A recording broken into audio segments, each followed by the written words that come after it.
여호와께서 그에게 이르시되 그렇지 아니하다. 가인을 죽이는 자는 벌을 7배나 받으리라 하시고 가인에게 표를 주사 그를 만나는 모든 사람에게서 죽임을 면하게 하시니라. 가인이 여호와를 떠나서 에덴 동쪽 노땅에 거주하더니 아내와 동침함에 그가 임신하여 에녹을 낳은지라. 가인이 성을 쌓고 그의 아들의 이름으로 성을 이름하여 에녹이라 하니라. 에녹이 이랏을 낳고 이랏은 무후야엘을 낳고 무후야엘은 무드사엘을 낳고 무드사엘은 라멕을 낳았더라. 라멕이 두 아내를 맞이하였으니 하나의 이름은 아다요 하나의 이름은 실라였더라. 아다는 야갈을 낳았으니 그는 장막에 거주하며 가축을 치는 자의 조상이 되었고 그의 아우의 이름은 유발이니 그는 수금과 퉁소를 잡는 모든 자의 조상이 되었으며 수사는 유발을 가인을 낳았으니 그는 우리와 새로 여러 가지 일을 만든 자여 두발 가인의 위에는 나아하였더라. 라멕이 아내들에게 이르되 아다와 실라여 내 목소리를 들으라. 라멕의 아내들이여 내 말을 들으라. 나의 상처로 말미암아 내가 사람을 죽였고 나의 상함으로 말미암아 소년을 죽였다. 가인을 위하여는 벌이 7배일진데 라멕을 위하여는 벌이 77배이리라 하더라. 아담이 다시 자기 아내와 동침하매 그가 아들을 낳아 그의 이름을 셋이라 하였으니 이는 하나님이 내게 가인을 죽인 아벨을 대신해 다른 씨를 주셨다 하니라. 셋도 아들을 낳고 그의 이름을 에스하였으며 그의 사람들이 에그에서 여호와의 이름을 부르더라.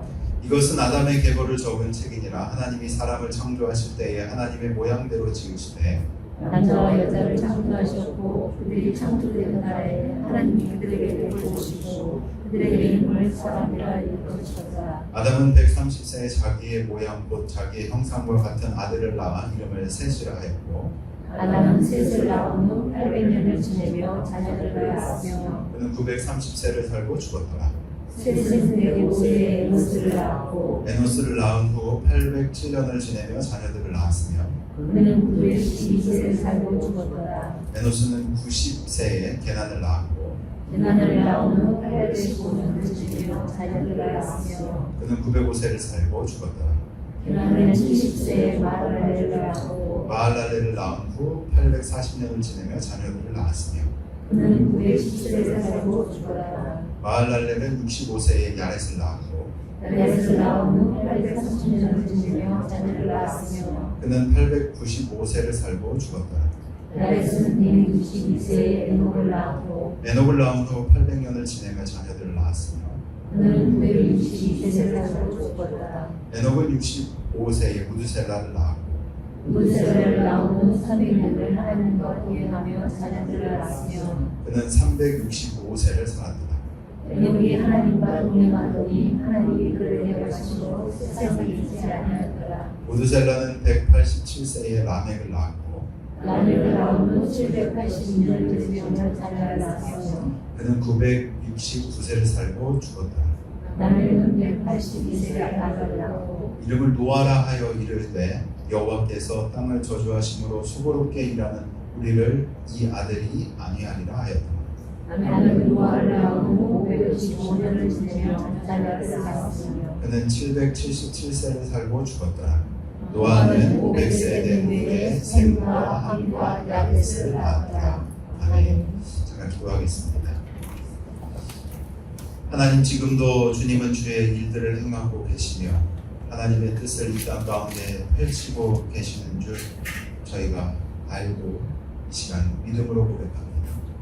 하나님, 우리가 살고 있는 이때에도 하나님이 기억하시는 자들이 있고 또 하나님의 뜻을 따라 살아가는 주의 백성들이 이 땅에 주의 나라를 확장시켜 가고 있는 줄 아는데 우리의 삶이 그 안에 쓰임받는 복된 주의 백성의 삶 살아갈 수 있도록 주께서 인도하여 주옵시고 특별히 우리가 함께 모여 말씀을 듣는 이 시간을 통하여서 우리의 삶의 부르심이 다시 한번 확인되어지고 하나님의 뜻이 무엇인지를 명확하게 깨닫는 지혜와 계시가 있는 복된 은혜의 시간이 될 수 있도록 주께서 이 시간을 주장하여 주옵소서.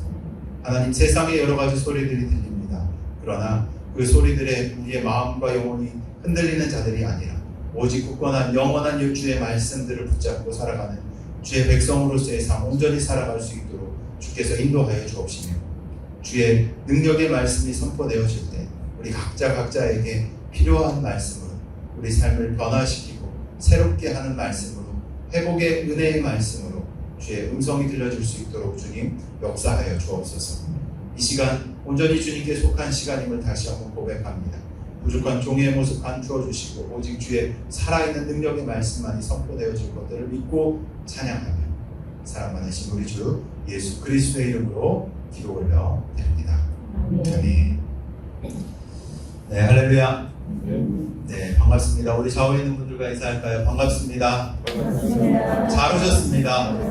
함께 예배함의 기쁨입니다. 네, 우리 옆에 분 손잡으시고 또 고백합니다. 하나님이 당신을 정말 사랑하십니다. 네, 당신은 하나님의 사람입니다. 당신을 통해 하나님이 놀라운 일을 행하실 겁니다.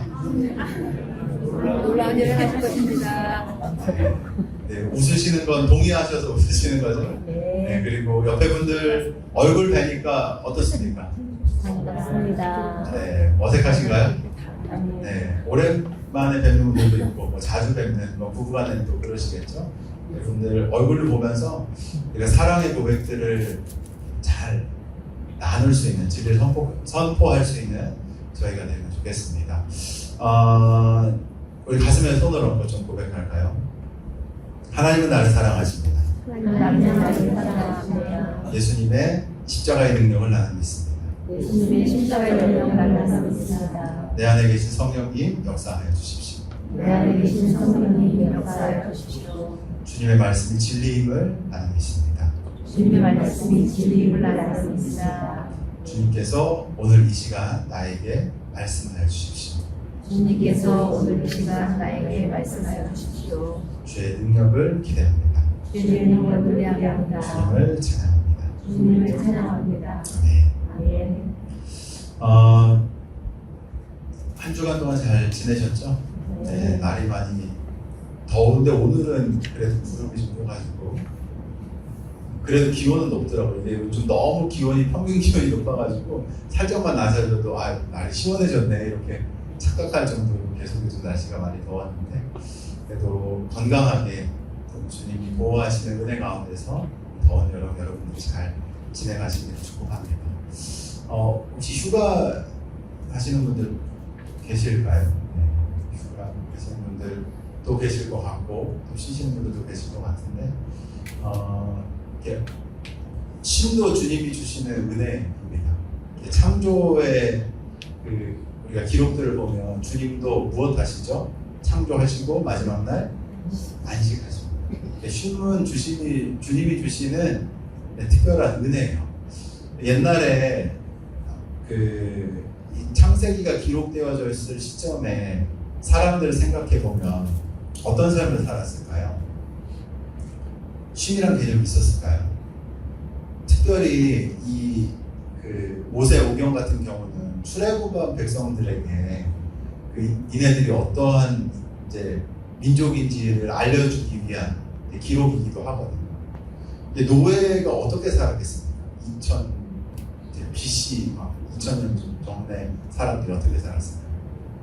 일요일이라는 개념이 있었을까요? 한번 생각해 보신 적 있으십니까? 일요일 있었을까요? 그런 게 어디 있어요? 인권이 어디 있습니까? 그냥 노예들은 부품인 거예요. 부품이었어요. 그냥 자고 일어나면 집으로 벽돌 쌓으면서 그 국가의 노동력으로 그냥 착취당하며 살았던 삶이 노예의 삶이에요. 어디 보편적인 인권이 있었겠어요? 근데 하나님이 되게 창세기를 통해서 놀라운 얘기를 하시는 거예요. 뭐요? 쉬라고. 내가 쉬니까 너희도 쉬어. 안식하는 날이 너에게 있어야 돼. 라고 하나님이 얘기해 주시는 거예요. 되게 놀라운 거 아니에요? 놀라운 은혜 아니에요? 우리에게 쉼을 주시는 분이 누구시라고요? 하나님이죠. 주님과 안식할 수 있는 여러분들이 되시기를 축복합니다. 하나님 그런 분이세요. 우리에게 안식을 주시는, 쉼을 주시는. 그래서 혹시 쉬시는데 정죄감 가지시거나 그런 분이 계실까봐 이렇게 좀 말씀드리는데 주님이 쉼을 주시는 분이시죠. 그리고 우리에게 참된 안식이 무엇인지를 알려주실 수 있는 분이시다 라는 믿음이 여러분 가운데 있으시기를 주의 이름으로 축원합니다. 창세기를 살펴볼 때 그런 부분들을 우리가 좀 확인해 볼 수 있는 거죠. 창세기 어떤 책이라고 말씀드렸죠? 시작의 책이다. 뭐의 시작입니까? 온 우주의 시작. 또 무슨 시작이죠? 인류의 시작, 인생의 시작, 사람의 처음 시작점이, 그리고 또 가정의 시작이기도 하죠. 또 무엇의 시작입니까? 죄의 시작, 그리고 또 구원의 시작. 이 내용들을 우리가 쭉 한번 지금까지 살펴봤습니다. 그래서 구원의 시작을 저는 이제 지난번에 좀 말씀드렸듯이 창세기 3장에 있는 원시복음 기억하십니까? 어떤 내용이었죠? 여자의 후손 기억하세요? 뱀의 머리, 여자의 후손 기억나십니까? 하나님이 인간이 죄를 지은 그 순간에서부터 어떻게 하시냐면 구원의 계획을 세우셔서 장차 이들을 어떻게 구원하실지를 이미 창세기에서부터 예견하셨다. 그 태초의 원시의 복음이 이곳에서도 우리가 확인할 수 있다라는 내용들을 우리가 함께 좀 살펴보았죠. 지난주 우리 어떤 말씀 살펴봤었죠? 다 안 까먹으셨죠? 지난주 누구 얘기 살펴봤습니까? 가인과 아벨의 이야기를 우리 함께 살펴봤습니다. 우리 가인과 아벨의 내용들을 살펴보면서 무엇이 문제였다라고 혹시 좀 기억하십니까? 재물이 문제였나요? 재물의 문제가 아니었죠. 그죠? 무엇이 문제였습니까? 재물을 드리는 사람을 하나님이 보셨다. 하나님이 누구를 지켜보신다? 사람 지켜보신다. 재물을 보시는 것이 아니라 가인과 그 재물, 아벨과 그 재물. 무엇이 앞에 놓여 있어요? 사람이 먼저 앞에 놓여 있는 거예요. 사람을 보시고 하나님이 그 재물을 받으실지 아니실지를 보셨다는 것을 우리가 함께 좀 살펴보았죠. 재물의 문제가 아니었다라는 겁니다. 무엇의 문제였는가? 하나님은 사람을 보셨다. 그래서 사람을 보시고 나서 가인의 상태가 어떤지를 우리가 보았잖아요. 그죠? 그래서 하나님 어떻게 하십니까? 상태가 좋지 않은 누구를 찾아가세요? 가인을 찾아가십니다. 그래서 가인을 찾아가셔서 뭐라고 말씀하시죠? 4장 7절 밑에 나와 있습니다. 뭐라고 얘기하십니까? 죄가 너를 원하나 뭐여 너는 죄를 어떻게 하라고요? 다스려라 라고 하나님께서 말씀하시죠. 아시는 거예요. 누구의 상태를? 가인의 상태를 아시는 거예요. 가인의 상태를 아시고 어떻게 하나님이 그를 먼저 찾아가세요. 죄가 너를 원하고 있어. 그러니 너는 그 죄를 어떻게 하라고? 다스려. 하나님이 창세기에 사람을 지으시고 나서 뭐라고 얘기하세요? 이 땅을 다스리라고 얘기하십니다. 어디에 나와있죠? 2장 15절. 하나님 한번 읽어볼까요? 시작.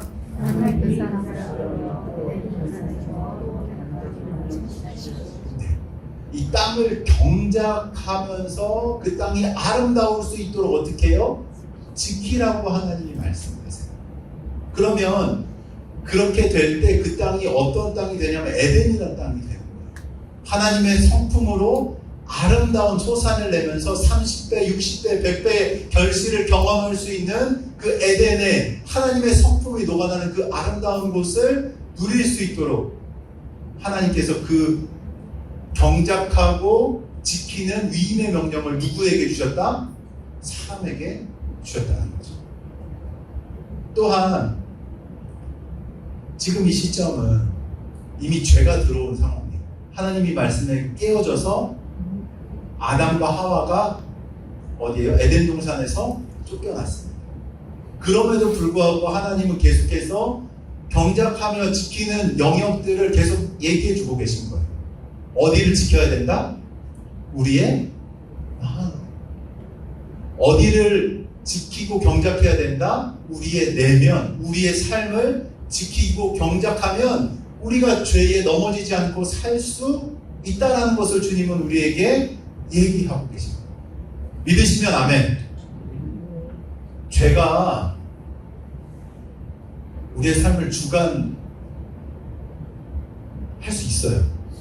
습관이 되면. 죄 짓는 것이 습관이 되면 그 죄에 끌려가면서 죄가 얼마나 지독한지 그 죄에 끌려가는 삶을 살아갈 수 있습니다. 근데 하나님의 말씀은 그 죄를 능히 다스릴 수 있다라고 우리에게 이야기하고 있는 믿으십니까? 정말 중요합니다. 제가 그래서 다시 강조해서 말씀드립니다. 그냥 우리의 마음이 가는 대로 두면 된다 안 된다? 안 된다고요. 회개가 뭐라고 말씀드렸죠? 이렇게 가는 방향에서 어떻게 해요? 하나님이 원하시는 방향으로 우리의 삶에 방향을 트는 것이 회개다라고 말씀드렸어요. 방향이 정말 중요해요. 우리가 원하는 대로 가면 그 삶은 필경 죽음의 길이고 죄의 길로 갈 수밖에 없어요. 왜요? 하나님의 생명이 우리 가운데 없기 때문에. 우리가 원하는 건 우리 스스로를 잘 돌이켜보고 살펴보면 알아요. 욕망 덩어리거든요. 죄 덩어리라고 해요. 만물보다 부패한 것이 우리의 무엇이라고 얘기합니까? 성경에서? 우리의 마음이라고 해요. 우리 마음 가는 대로 그냥 두면 우리는 부패한 곳으로 갈 수밖에 없다. 죄의 경향성이 우리 가운데 있다. 아담으로부터 이어지는 죄의 유전이 우리 가운데 있다고요. 근데 그것을 회복할 수 있는 길이 있어요. 무엇입니까? 하나님의 말씀을 믿는 것. 하나님의 말씀을 붙드는 것. 하나님의 말씀대로 살아가기로 결정하는 회개의 삶이 우리 가운데 있을 때 우리 삶이 회복되어지는 줄로 믿으시길 바랍니다. 창세기가 그래서 중요한 거예요. 원래 우리 자리가 어디였는가를 알아야지 회복이 어디로 가야 하는가를 우리가 발견할 수 있다. 그냥 막연한 회복이 아니라 원래 우리의 형상이 무엇이었는지를 우리가 발견할 때 진정한 회복으로 우리가 나아갈 수 있게 되는 것이죠. 가인과 아벨의 사건을 보아도 우리가 이 내용들을 확인해 볼 수 있는 겁니다. 하나님이 우리의 말씀으로, 그분의 말씀으로 우리의 마음과 삶을 다스릴 수 있도록 그분의 음성을, 그분의 말씀을 우리 가운데 허락해 주신 분이신 줄로 믿으시길 바랍니다. 그 말씀을 따라가야 사는 거예요. 우리 스스로가 하나님 되어 우리의 욕망을 따라 살아가는 필경 그 길은 죽는 길. 그 끝에 후회가 나는 길이 될 수밖에 없는 거죠.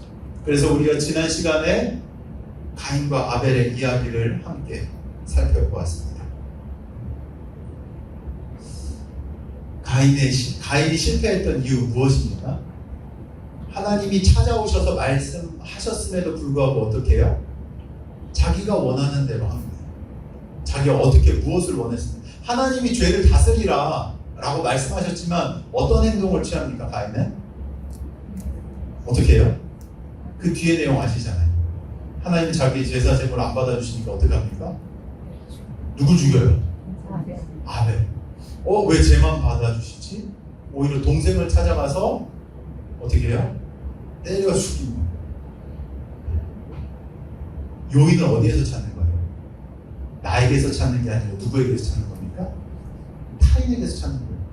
무슨 생각인지 좀 보이세요, 이 그림? 나는 문제가 없는데 왜 하나님은 쟤만 받아? 그러니까 제가 잘못 문제 있구나. 나에게 문제 있는 것은 전혀 보지 않고 외부에서 그 문제를 찾아서 그 문제의 요인을 어떻게 해요? 제거해버리면 되겠지. 라고 동생을 살인한다. 첫 살인자의 불명예스러운 타이틀을 가인이 갖고 갑니다. 근원은 뭐예요? 하나님의 말씀을 믿지 않고 거역했기 때문에 그 삶이 망가지는 이야기들을 우리가 확인해 볼 수 있는 거죠. 가인이 아벨을 시기하고 질투하고 또 죽이게 됩니다. 방황과 두려움. 그 뒤에 내용 보면 죽인 것을 알고 하나님이 말씀하시니까 어떻게 합니까? 그 죄의 결과가 이제 보이는 거예요. 그러면서 두려워하면서 이제 내가 어떻게 살아가야 하나 하는 두려움을 이제 가지게 되는 것이 가인의 모습에서 우리가 살펴볼 수 있는 부분인 것이죠. 밑에 한번 읽어볼까요? 시작. 하나님을 인정하고 고백하는 자는 시기와 질투, 방황과 두려움으로 살아가는 인생이다. 좀 동의가 되십니까? 저는 뼈저리게 동의가 돼요. 하나님 없이 살아왔던 경험이 저도 있었습니다. 그리고 하나님 알고요. 어렸을 때부터 모태신앙이라고 했지만 내 개인적으로 하나님을 나의 구주로 내가 참으로 따라야 될 하나님의 말씀을 내 스스로 인정하고 받아들이기 전까지의 방황하는 시간들이 있었어요. 그 시간들이 짧지 않았습니다. 그러면서 살아봤더니 진짜 틀린 말이 아니에요. 시기와 질투, 방황과 두려움, 인생 어떻게 가야 할지 몰라 갈팡질팡하면서 살아가는 그 두려움이 삶을 휩쓸더라. 말 그대로 그냥 휩쓸어 가더라. 방향성이 없으니까 혼란스러워.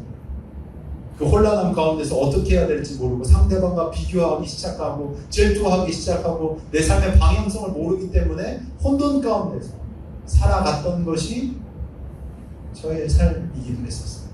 근데 이게 비단 저만의 이야기가 아니라는 것을 성경에서는 이미 제시하고 있었던 거예요.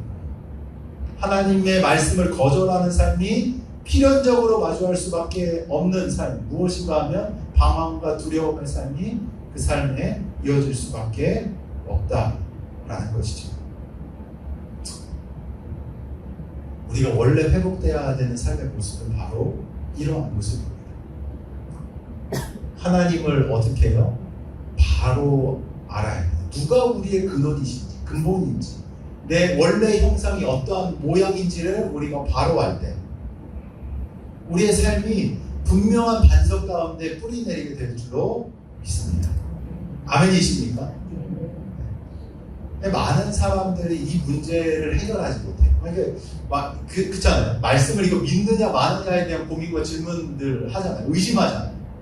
그런 의심은 필연적으로 이제 어떤 삶의 양태를 낳게 되는가 하면 흔들리게 돼요. 이렇게 의지할 어떤 것에 분명한 뿌리를 내려야 될지 모르는 두려움과 혼돈이 그 삶에 있을 수밖에 없는 거예요. 계속해서 왔다 갔다. 성도들 중에도 그렇지 않아요. 세상과 그런 얘기 많이 하죠. 양다리 걸치는 성도 이런 얘기 많이 하지 않습니까? 세상의 절반 다리 두고 교회의 절반 다리 두고. 그럼 혼동스러울 수밖에 없어요. 혼란스러울 수밖에 없어요. 근데 믿음의 견고한 뿌리를 말씀 위에 하나님을 온전히 하는 지식 위에 내딛기 시작하면 그 삶의 두려움과 혼돈이 떠나가기 시작합니다. 믿으십니까? 저는 믿어요. 왜냐하면 제가 그렇기 때문에. 저는 실제로 이 과정들을 지나와 본 사람이기 때문에 이렇게 말씀드리는 거예요. 두려우십니까? 삶에 대해서. 혼동이 계속 있으신가요?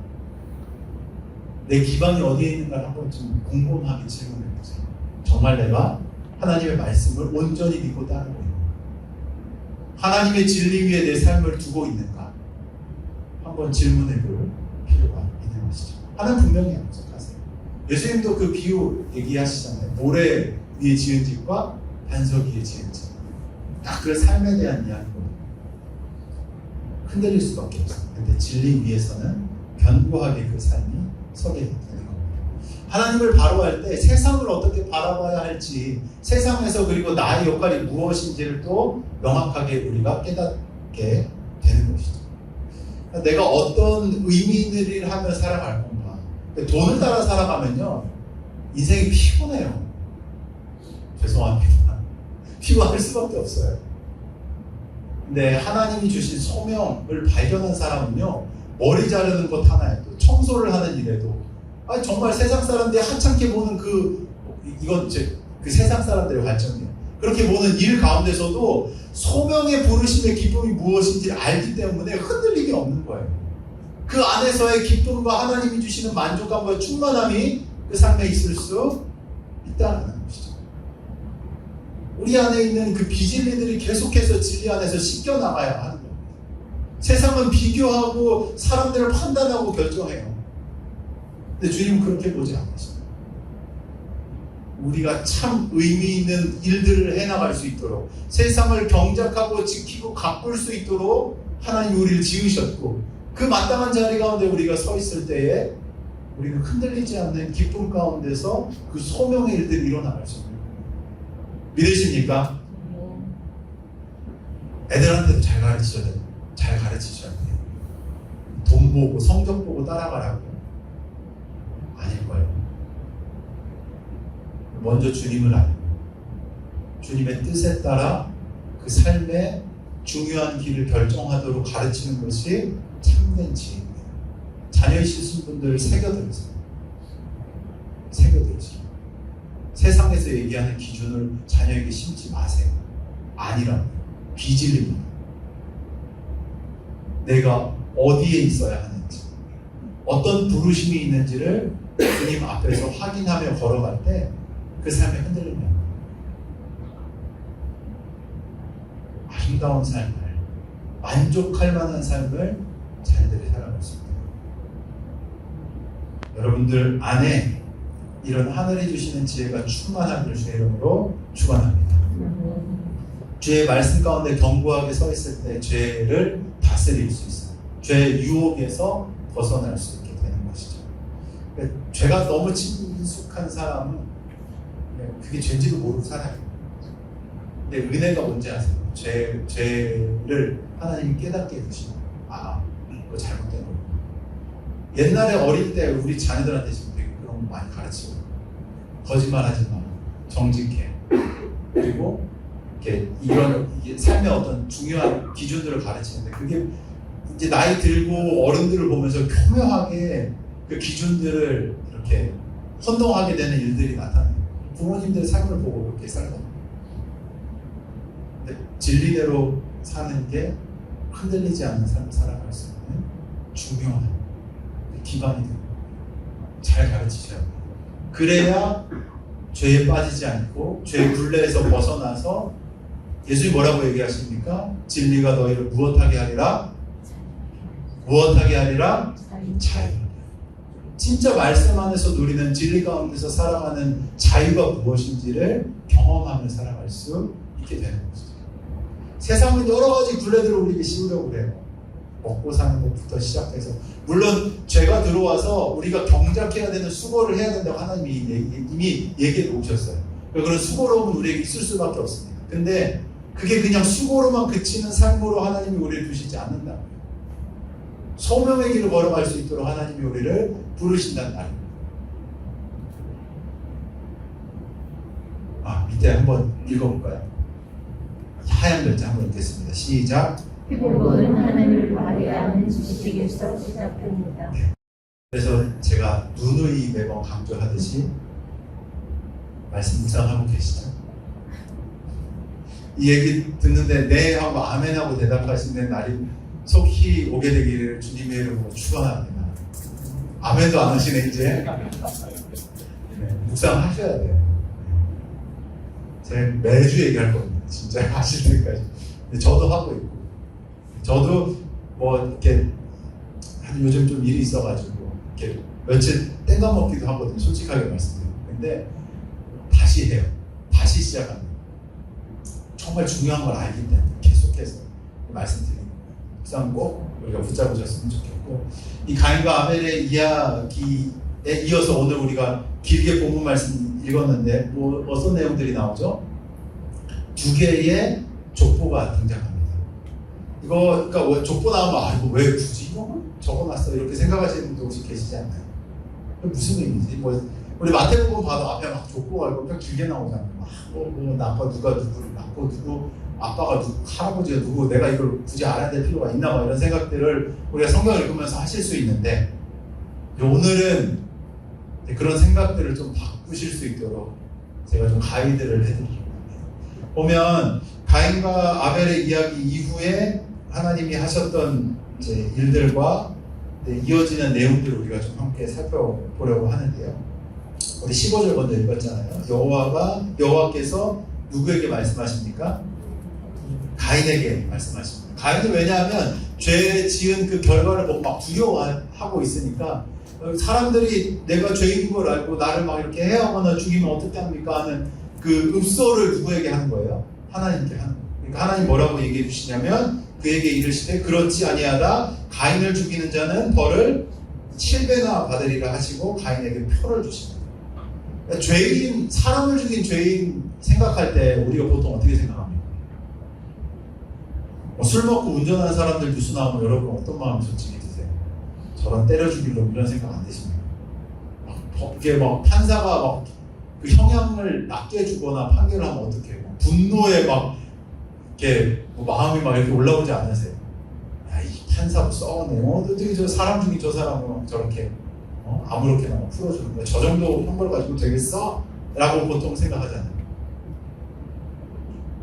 가인을 보고도 우리가 그럴 수 있는데요. 죄인을 대하시는 하나님의 태도를 우리가 여기서 볼 수 있는 거예요. 옛날에 제가 목사집에서 자라가지고 하나님 무서워했거든요. 하나님이 불꽃 같은 눈동자로 너를 지켜보고 계신다. 하나님 24시간 365일 널 뚫어지게 쳐다보시면 네가 죄 짓는지 죄 안 짓는지 하나님 살펴보고 계시다. 이 얘기 들을 때마다 내가 얼마나 무서워하겠어요.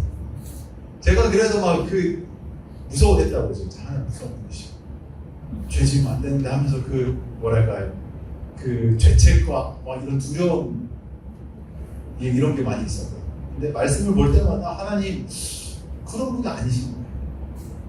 가인이 사람을 때려 죽였다고요. 근데 그 사람에 대해서 하나님이 지금 어떻게 얘기해 주시는 거예요? 먼저 찾아와서 얘기해 주셨을 뿐만 아니라 그 죄 지은 그 가인을 어떻게 대하십니까? 그렇지 않아. 사람들이 너 죽이지 못하도록 내가 너에게 친히 표를 줄게. 사람들이 함부로 너를 대하지 못하도록 내가 너를 보호해 줄게 라고 죄인을 그렇게 대하시는 태도를 우리가 볼 수 있는 거예요. 하나님 어떤 분이세요? 자비로운 분이세요. 용서하신 분이시고 긍휼이 많은 분이십니다. 아멘이십니까? 그럼 하나님 알면 알수록 좋더라고요. 그리고 나서 그 가인의 이야기가 쭉 이어집니다. 가인의 자손의 이야기가 4장부터 쭉 이어져요. 그래서 어디까지 이어집니까? 몇 절까지 있어요? 4장? 24절까지 가인의 이야기가 쭉 이어집니다. 그리고 25절부터 또 다른 이야기가 나오네요. 아담이 다시 자기 아내와 동침해서 누굴 낳아요? 셋을 낳아요. 그리고 셋의 아들의 이야기가 하면서 다시 5장으로부터 가가지고 아담의 계보를 다시 셋으로 정해서 그 아담의 자손들의 이야기가 쭉 끝까지 기록되어집니다. 그래서 셈과 함과 야벳까지 5장 전체 이야기가 마무리가 되죠. 왜 이렇게 기록되어 있을까요? 한번 생각해 보신 적 있으십니까? 왜 이렇게 기록되어 있을까요? 여기에 하나님이 가지신 마음과 생각은 어떤 것일까요? 혹시 생각해 보신 적 있으십니까? 우리 좀 함께 발견해 가볼까요? 두 족보가 나왔잖아요. 그죠? 누구의 족보예요? 가인의 후손의 족보와 또 셋의 후손의 족보가 이렇게 기록되어 있습니다. 근데 이 두 개를 좀 비교해 보면 거기에서 뭔가를 좀 발견할 수 있지 않을까요? 차이가 뭐가 있나요? 한번 생각해 보세요. 어떤 차이가 있습니까? 너무 어려운 질문이에요. 무슨 차이가 있죠? 먼저로 약간 길이 어때요? 길이. 분량에 좀 차이가 있잖아요. 그죠? 셋의 족보는 어때요? 길어요. 그죠? 4장 후반부부터 5장 전체가 누구의 족보예요? 셋의 족보예요. 근데 가인의 족보는 어때요? 짧아요. 사실 가인의 족보를 보면은 어떻게 되어 있는지 아세요? 가인의 족보라고 얘기할 수 있는 부분 몇 절입니까? 17절하고 18절밖에 없어요. 그죠? 그러니까 아들들이 누가 이어지는가가 이제 족보일 텐데, 그러면은 족보의 실질적인 분량은 뭐예요? 17절하고 18절 이야기고, 그 뒤에는 누구의 얘기입니까? 라멕의 이야기가 이제 쭉 기록이 되는 거죠. 그러니까 조금 더 정리해 보면 그 가인의 후손의 그 족보의 얘기가 조금 적혀 있고, 그 후손의 그 요약점, 정점은 누구라고 지금 얘기하고 있는 것인가 하면 누구라고 얘기하는 거예요? 라멕이라는 사람을 보면 그 가인의 후손의 이야기가 정점에 달한 그 이야기가 좀 이해될 수 있어 라고 성경이 이렇게 기록을 해요. 근데 그럼에도 불구하고 이 가인의 후손의 길이와 셋의 후손의 길이를 비교해보면 누가 더 길어요? 네? 셋의 후손의 분량이 훨씬 더 깁니다. 훨씬. 그죠? 분량 차이만 봐도. 여기에서 하나님 왜 이렇게 기록하셨을까? 혹시 좀 유추되는 부분들이 있으실까요? 보면은 그 가인의 후손의 이야기가 되게 흥미롭게 기록되어 있거든요. 좀 한번 차근차근 살펴볼까요? 17, 18, 19절 한번 읽어봅시다. 시작.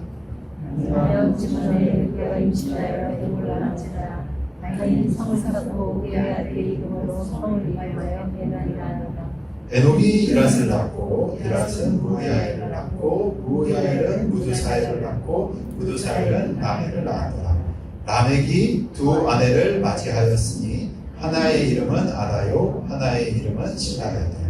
보면 가인의 후손의 자손이 누구인지를 쭉 이야기하면서 그 후손의 정점인 라멕의 이야기까지 방금 함께 읽어봤습니다. 라멕이 등장하자마자 좀 눈에 띄는 점 무엇인가 하면 부인이 몇 명이에요? 부인이 몇 명입니까? 2명으로 갑자기 늘었어요. 원래 아담과 하와, 그죠? 한 명이었는데 자기의 마음대로 하나님의 말씀을 거절한 가인의 후손이 등장하고 이제 특별히 이 라멕이라는 그 후손의 정점에 이른 사람이 딱 등장하자마자 부인이 늘어났네요. 그죠? 부인이 늘어났습니다. 그리고 그 부인들의 자녀들이 막 이렇게 출생을 하는데 보면은 뭐 야발이라는 사람이 낳고 그 야발은 뭘 하냐면 가축지는 자의 조상이 되었대요. 이 얘기는 무엇인가 하면 이 낙농업하는 사람의 조상, 그러니까 그런 기술과 능력을 가진 사람이 누구라고 얘기하는 거냐면 바로 이 유발이라는 사람이 이런 능력 있는 사람이었다라는 것을 얘기하죠.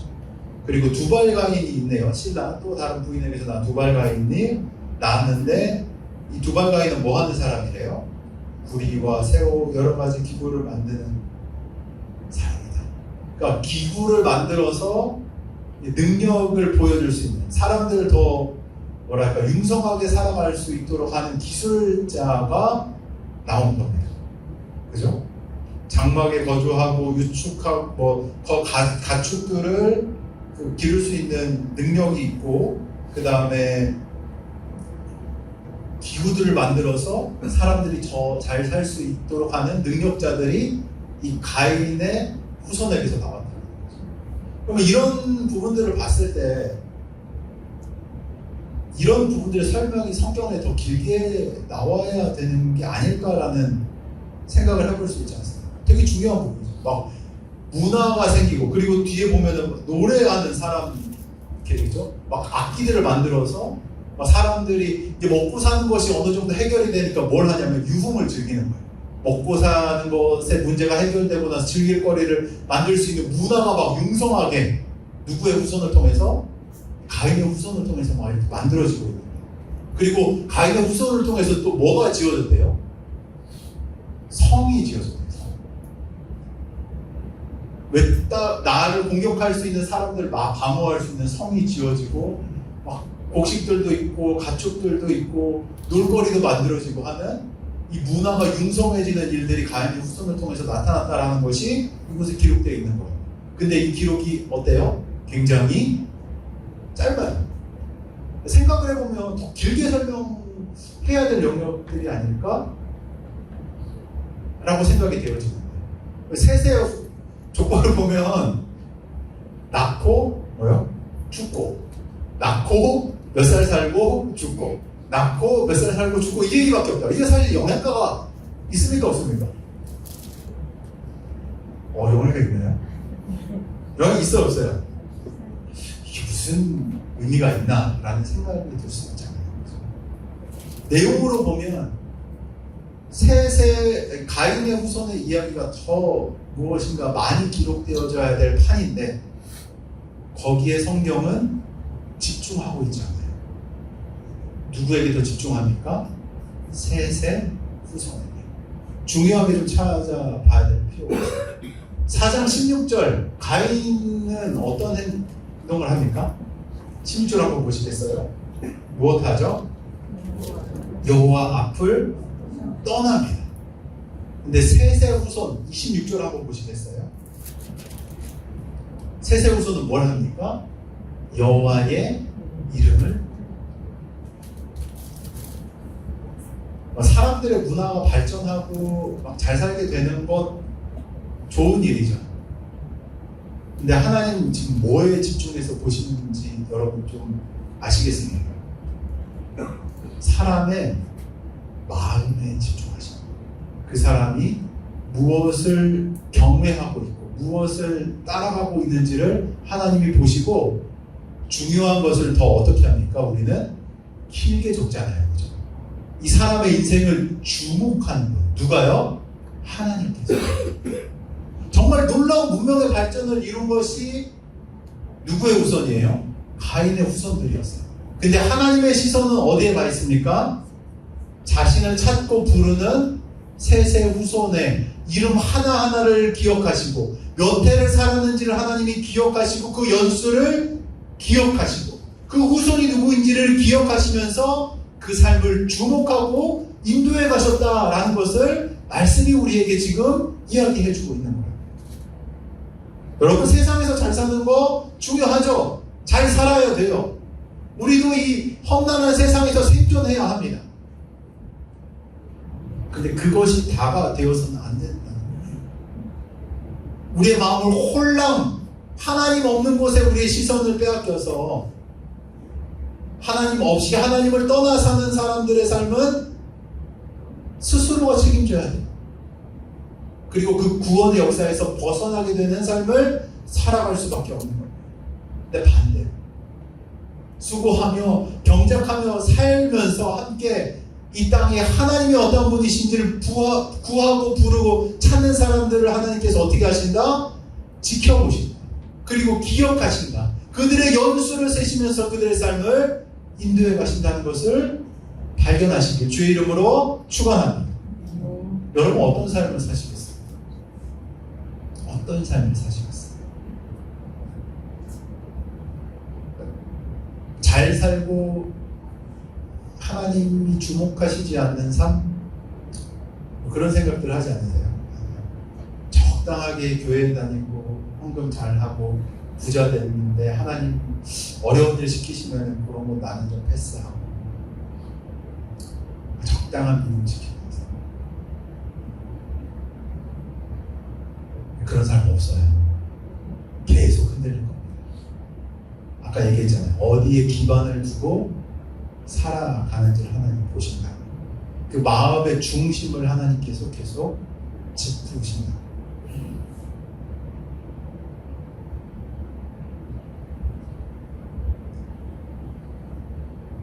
두 족보가 비교되고 있거든요. 공통점이 있습니다. 어떤 공통점이 있는지 혹시 발견하신 분 계실까요? 우리 같이 읽어봅니다. 어떤 공통점이 있나요? 공통점이 있어요. 족보에. 네? 엄마 아빠가 있다. 네, 맞아요. 이거 맞는데요. 네, 너무 맞고. 또 있어요. 약간 그 읽으면서 좀 느끼지 발견하지 못하셨을까 생각합니다. 공통점이 있어요. 족보가 다른 족보거든요. 근데 그 다른 족보에 같은 게 있어요. 네? 부모가 같다. 부모가 그죠. 뿌리는 같죠, 그죠? 네, 그것도 맞는 말인데 제가 원하는 건 아닙니다. 뭐냐면 같은 이름이 등장해요. 처음 보죠. 저 말씀 같이 읽었잖아요, 그죠? 같은 이름이 등장합니까? 그죠? 가인의 후손에 누가 있어요? 에녹이 있어요. 셋의 후손에 누가 있어요? 에녹이 있습니다. 같은 부분이에요. 근데 재밌는 건 가인의 후손의 에녹 뭐죠? 성을 쌓은 자 이름이네요. 그죠? 자녀 이름을 따서 성을 짓고 그 성을 에녹 자녀의 이름을 따라서 짓습니다. 성을 짓는다는 거는 이렇게 뭐 번성한다라는 의미도 될 수 있겠지만 어떤 의미가 있을까요? 성을 왜 쌓아요? 어?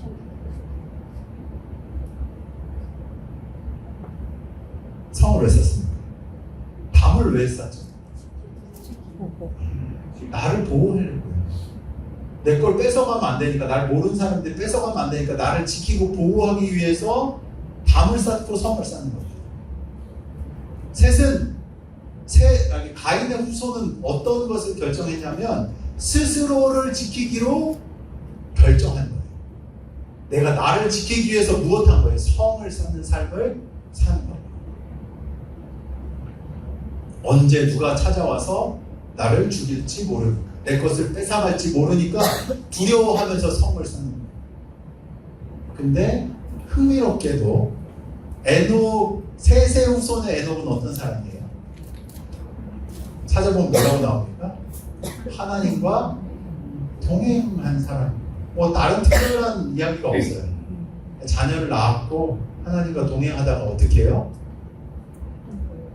죽음을 보지 않고 하나님의 부름을 받아 주님께로 갔다 라는 내용이 기록되어 있는 사람이 에녹입니다. 같은 이름인데 정반대의 이야기를 보여주고 있는 겁니다.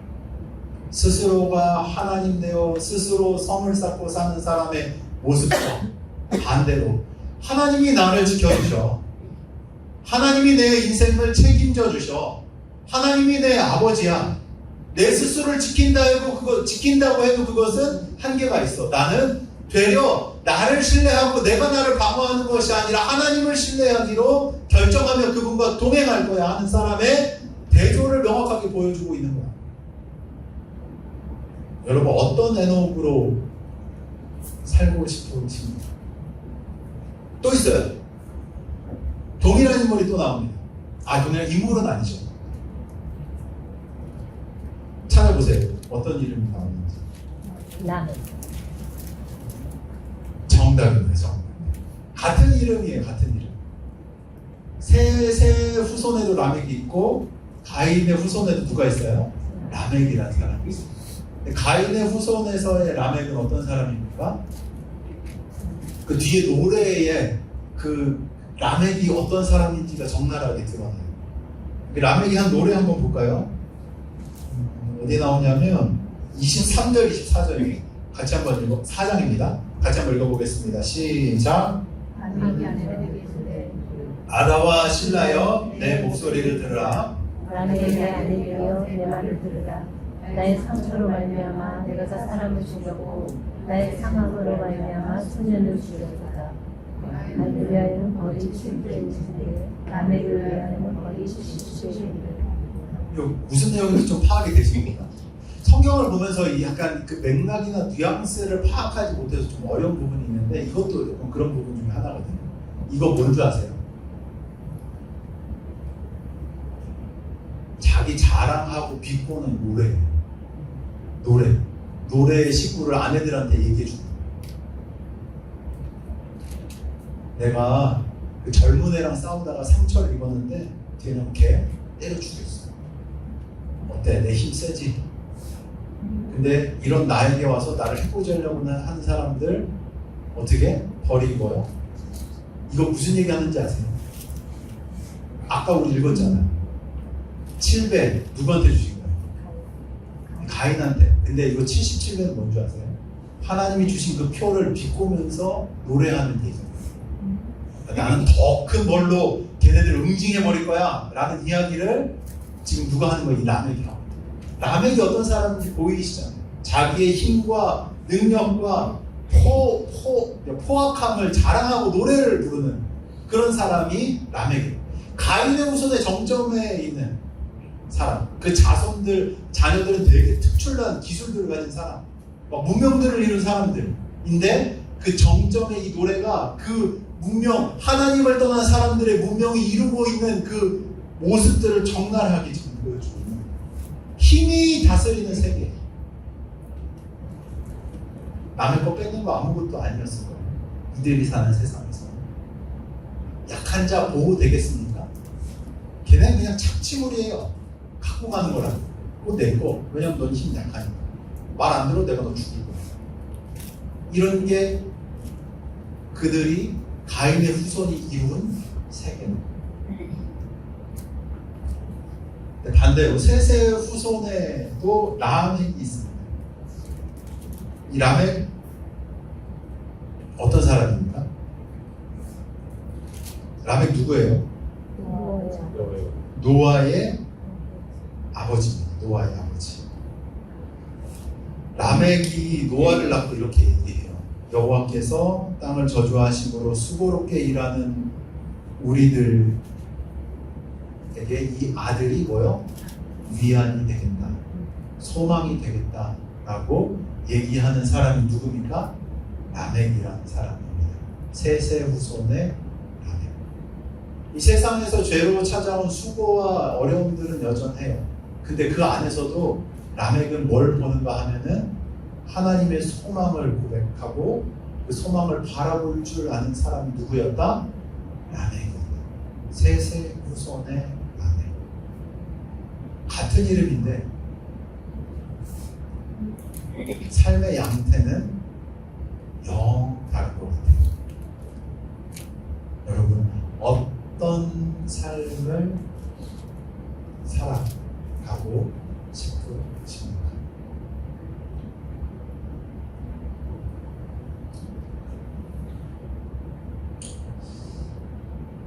족보 이야기로 시작했잖아요. 그죠?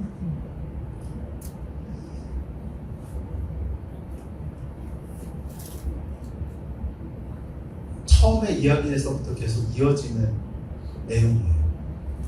족보에도 하나님의 뜻과 마음과 의미가 담겨 있습니다. 하나님은 보시는 거예요. 누구를요? 자신을 찾는 자를.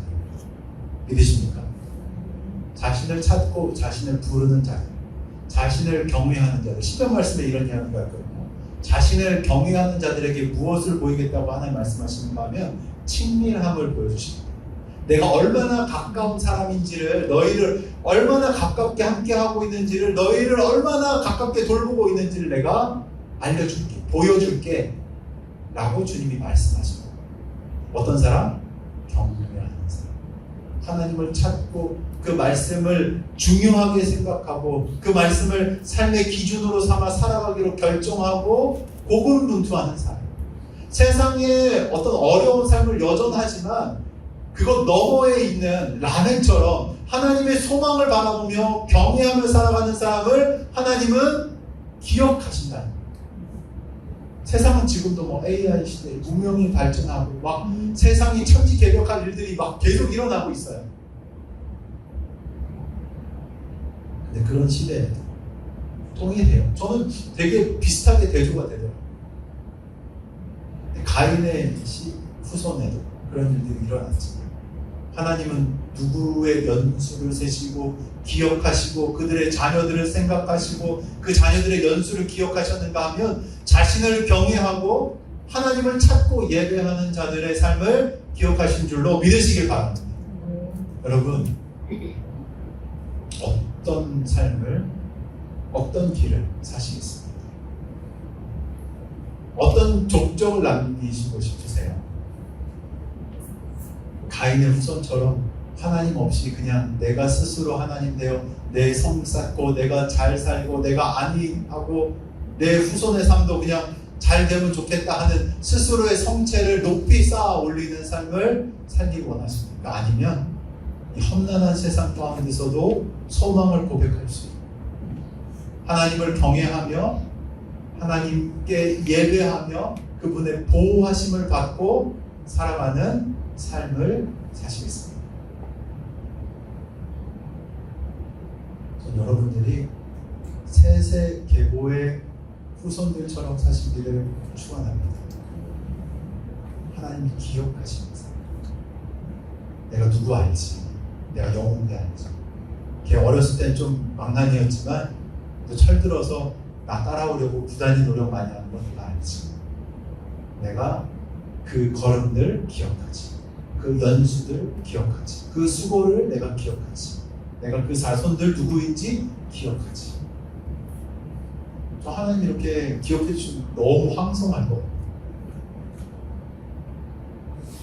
걔네들 지네끼리 잘 먹고 잘 살았다. 그게 한 줄로 적히는 인생의 묘비명이 되면 얼마나 부질이 없습니까? 자자손손 구원의 역사 가운데 우리가 기억된다면 얼마나 영광스러운 일이에요. 우리가 성경에 끼고 기도하는 그 사람들을 두고 그 사람을 구원해낸 구원의 역사 가운데 우리의 이름이 기록되어 있다면 얼마나 영광스러운 일이냐고요. 얼마나 감사한 일이냐고요. 하나님 누구 구원하네. 걔가 내 마음 알고 걔를 위해 중보하고 기도하면서 걔에게 복음 전해서 걔가 나를 알게 됐어. 걔가 구원받았지. 걔의 연수 내가 기억하고 있지. 얼마나 영광스러운 일이냐. 잘 생각해 보세요. 하나님께 여러분 어떻게 기억되고 싶으십니까? 어떤 족보에 여러분의 이름이 올라가십니까? 주님의 나라의 아름다운 계보 안에 여러분의 삶이 기록되시기를 주의 이름으로 축원합니다.